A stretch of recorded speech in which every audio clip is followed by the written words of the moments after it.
Welcome to the convening of the Creative Consultants. I'm Trudi, Chief Communication Consultant. I'm Matt, Chief Content Consultant. And we are being joined by our new creative consultant. He can introduce himself. Our new recruit, Danny. I'm just happy to be here. So nice to have you. So nice to have you. Thank you for taking the job and joining us. No problem.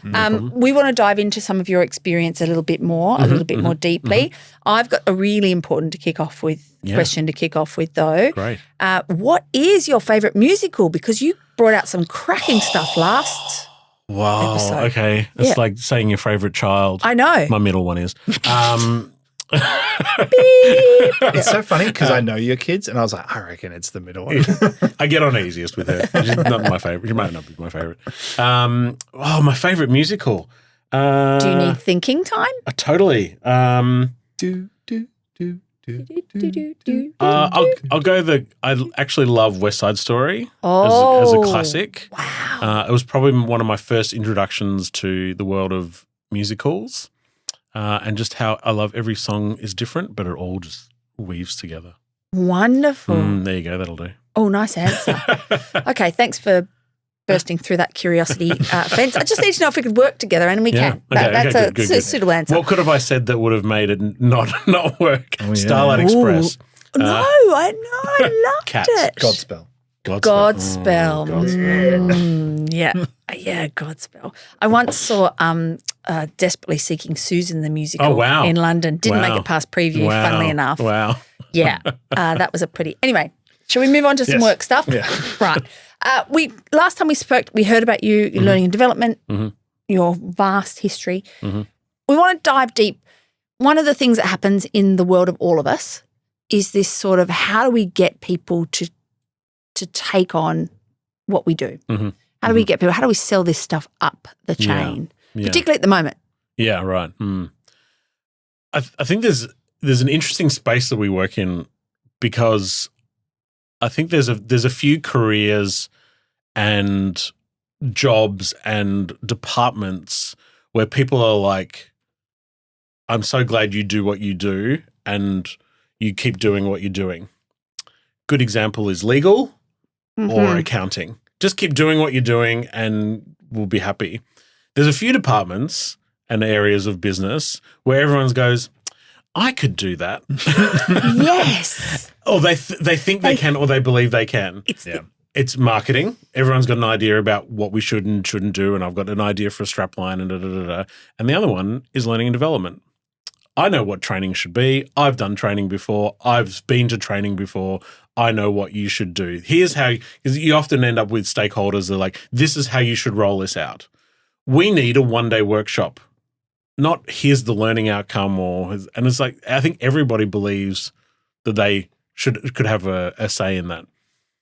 I've sat on many organizations and many boards, and you would do everyone would do their presentation, you'd go around, and when it came to the learning and development presentation, how many people had a voice in that had this belief, you should do this, and it should look like that, and it should feel like this, and it should involve that, and it shouldn't involve this, and it's like, whoa, okay, I didn't realize that we had that many experts in the room, which is funny because then it comes back to the buy-in, right? So it's like, well, then you all know you all believe what it shouldn't look like, so you all think that it's important to some level. But then as soon as this comes to like, you've got to fork out some money, we need to create a video, we need $1 million to roll this out to every network, Oh, well, maybe it shouldn't be a day, maybe it should be half a day. So, and do you think the tension is, right, and this is the other thing, like a good learning and development person, someone who really knows their craft makes it look super easy. It's a bit like performance. It's a bit like video making. It's a bit like experiential learning. Like I go in there and people think, oh, we're just playing. It's like, but the art form is to make it look so easy. Yeah, 100%. So then we're sort of stuck because if we don't make it look easy, it's not good. Yeah. But by making it look easy, people don't think they should spend money on it. Correct, yeah. And much like a performance, you don't see all the work that happens behind the scenes. Yes. Like we presume that the accountant and the legal team are doing well because they're sitting behind computers doing a lot of this. So therefore they must be working hard. And I get a lot of emails from them and a lot of spreadsheets from them. So therefore they must be working hard. Where you're around creative thinking, you're designing, and it's like, and then you've just got one thing to show for it. And I think the other thing that we've done to shoot ourselves in the foot in the world of learning and development is there's not often a huge ROI either, right? Yeah. Like what's been the change? Behavior, belief, mindset. And you go, oh, is that linked to sales or is that linked to an outcome or a reduction in ... Well, maybe it did, maybe it didn't. But we could say that campaign of marketing had that impact because we sold that many more products of ...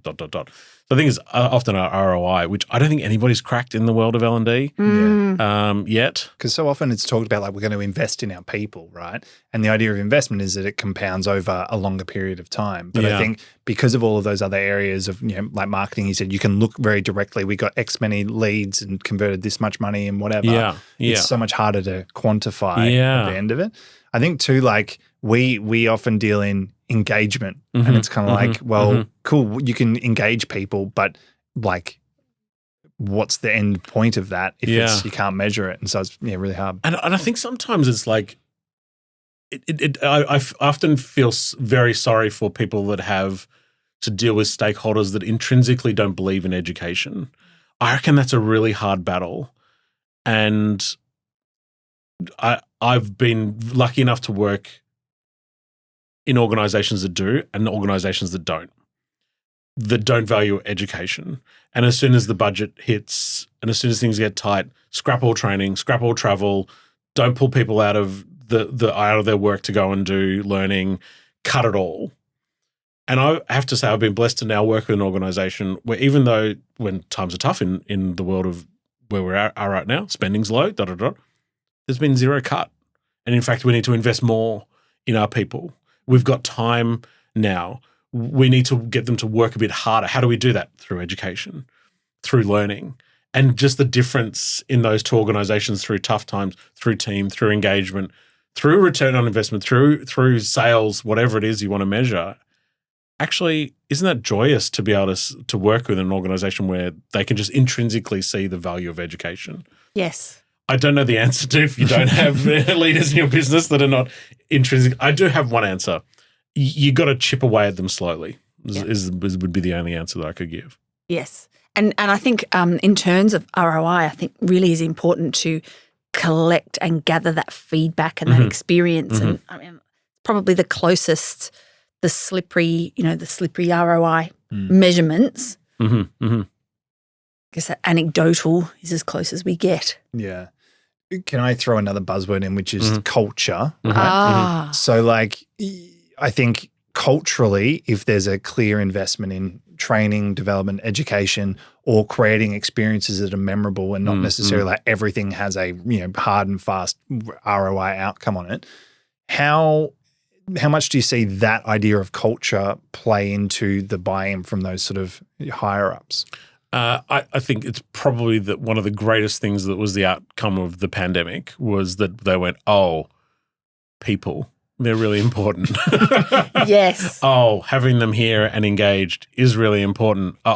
We need to, thankfully, I think that shook up enough to be able for organizations to go, oh, okay, we don't have a process when something happens like this. Oh, we don't have that. Oh, we do need to look after our people more. I think that had a major shift in organizations to go, okay, culture was on the agenda and now culture's bubbled up the agenda. I don't know if it's on the top. I don't know if people are on the top yet. Yeah, I would say it's just gone higher. Again, I've been lucky enough and around long enough where the agenda of a board meeting is finance, sales, operations, and then you get down to the bottom of the list and then it's people. It used to be HR, and the bottom of the HR list was learning. And then it was always like, oh, we've only got 10 minutes left at the end of today. So actually, we'll put it on the next agenda. So I think now people have gone to further up. How do we keep people engaged? How do we look after them? How do we create a culture that wants them to come to work, be at work, do their best work for us? Yeah. I think that's bubbled up, which is good for organizations. Absolutely. I think the pandemic, like I had a learning and development organization pre-pandemic. I would never have used the word play because so often already you were fighting a losing battle in terms of people. It was only post-pandemic that people would raise an eyebrow. Yeah. And in fact, one of my most regular clients I got because I went in to do a workshop and the CFO was walking past and heard the laughter coming from the room and popped in and was like, we need more of this. Yeah. Who is this? Yeah. I want this. Yeah. And so she instigated the learning and development across the organisation from simply noting that her people, she needed to hear more laughter. Isn't interesting? Like, it's like back to what we were talking about earlier in the job interview was I have to experience it. If you talk about it, people go, oh, play, laughter. Oh, do we need that? Is there an ROI on that? Oh, what's that joyous thing that I can see happening? I'm going to walk past the room. I need to experience it to go, oh, it's safe and it's fun and I got learning out of it. And it's not that thing that we did in the playground or got poked fun at for doing, that it's actually, this is a value add. We found internally, like whenever we're referring to projects like that were sort of a little bit more fun and goofy, we'd often describe them as silly. And that when we used that in conversation with the client it brought so much baggage of it like being a waste of time and pointless and a distraction. And like we know it's not because the outcomes, all of the things we talked about, engagement, impact, whatever. But the idea of then calling it silly just diminished the value of it when it's actually, it's fun, it's playful, it's creative, it shakes up the kind of the stuffiness. So even like just the language we used to describe it ourselves, just to try and get it in, I've sort of automatically defaulted to the like the smallification of all of it as well. Yeah, it's interesting.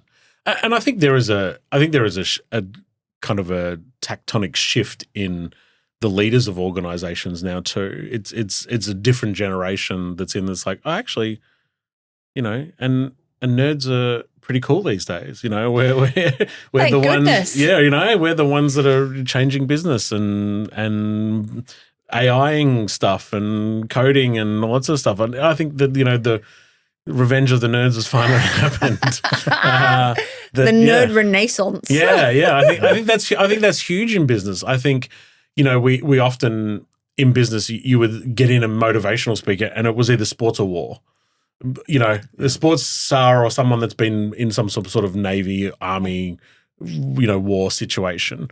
And then again, it creates win-lose, battles, war rooms, just beat them at all costs. And I think that world creates clashes and conflicts. And I think now in organizations it's like, well, hang on, what are we learning from the world of creative arts? And what are we learning from the worlds of science fiction? And what has Star Trek taught us? What has Star Wars taught us? What has musical theater taught us? I think those people are kind of bubbling up to be more senior leaders in organizations. Hey, I can bring that learning in here and that applied here. I think there's a bit of a shift in that space as well. So tap into your CEO nerd vein. Well, that's that shift. It happens with the shift in leadership style, right? We talked about that earlier in your job interview about that change in leadership. Yeah. I think that's the authenticity and the genuineness and the safe space and the psychological safety and all that sort of stuff is, I think, when you come from that world of the nerd, I think it's just given, right? Like it just comes with us. We're going to present ourselves authentically because we don't know how to do anything else.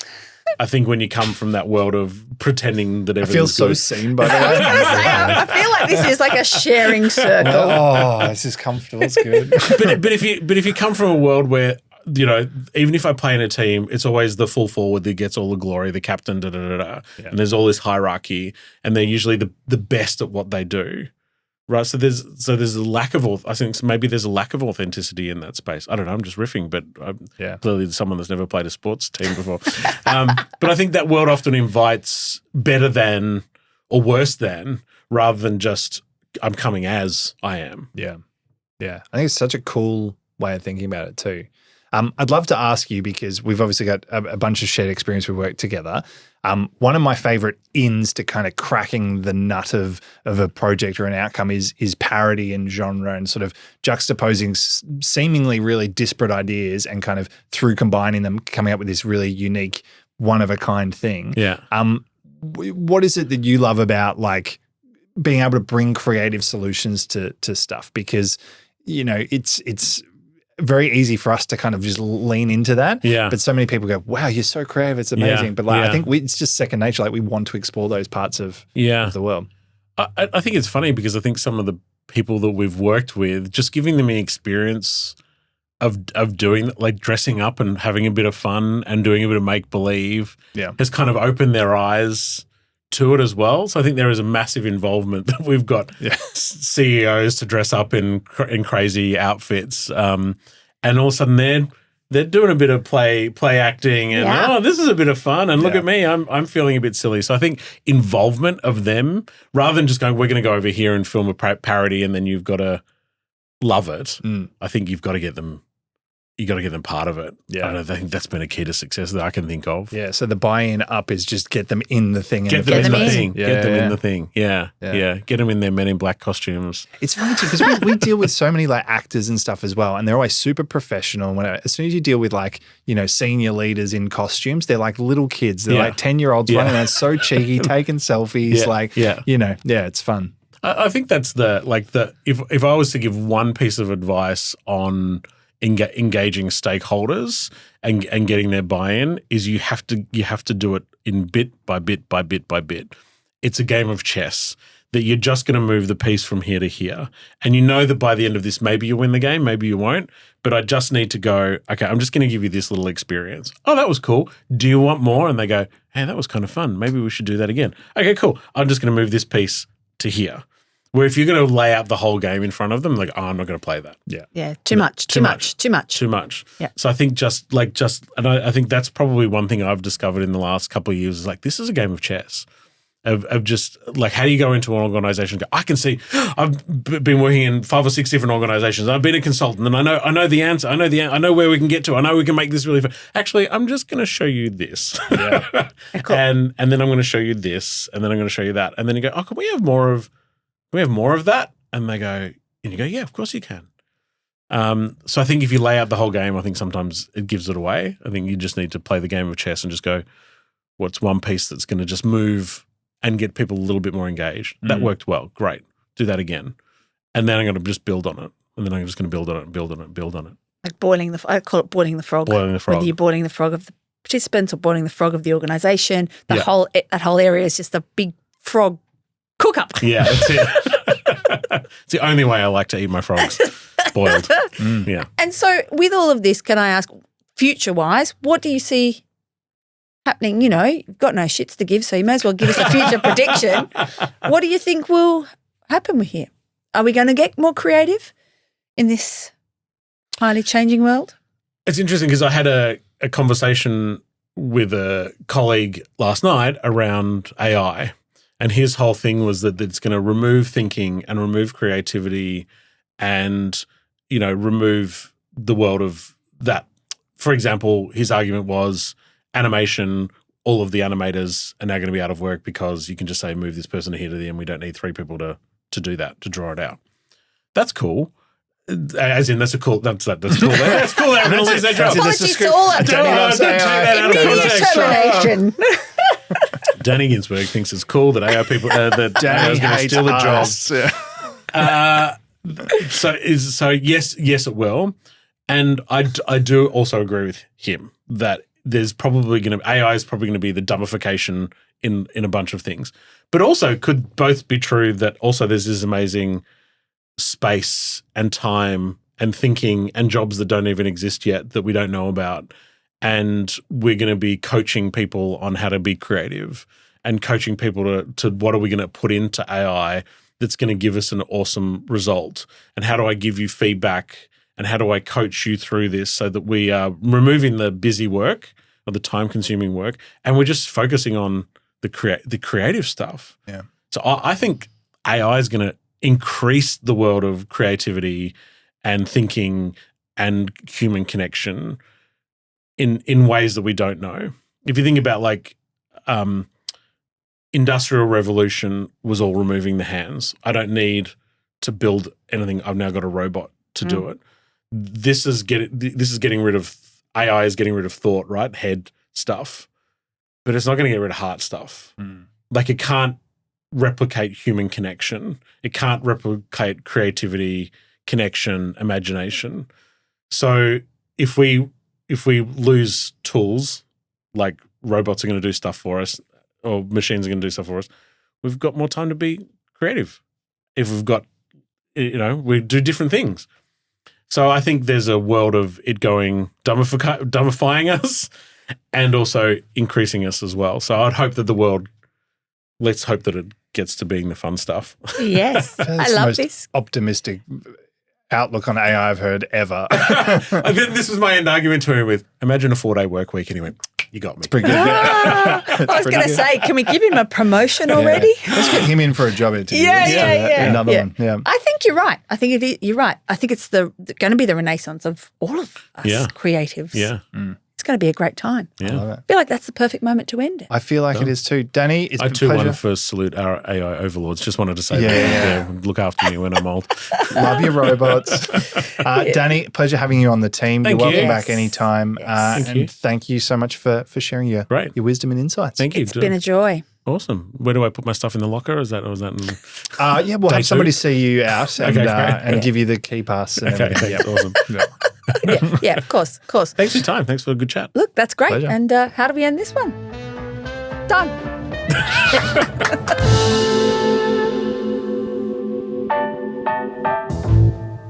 This is the job interview, the induction, and week 1, and the review, and the 3-month review, and the exit interview all in one. All in one. Hey, we do things differently here, okay? That's what we're talking about. Before I leave, I need a few things to say. Who do I have my exit interview with? Because I don't want it to be with these two. Hang on, sorry. Because I've got some stuff to say. I'm Mark. Oh, hi, Mark. All right, hey, John. Okay. This guy again. That was going to be brilliant. That was going to be. It's okay. It's okay. Keep all of this in. Mark, my real issue is. Yeah, no. We've made a note. We've passed it on to the.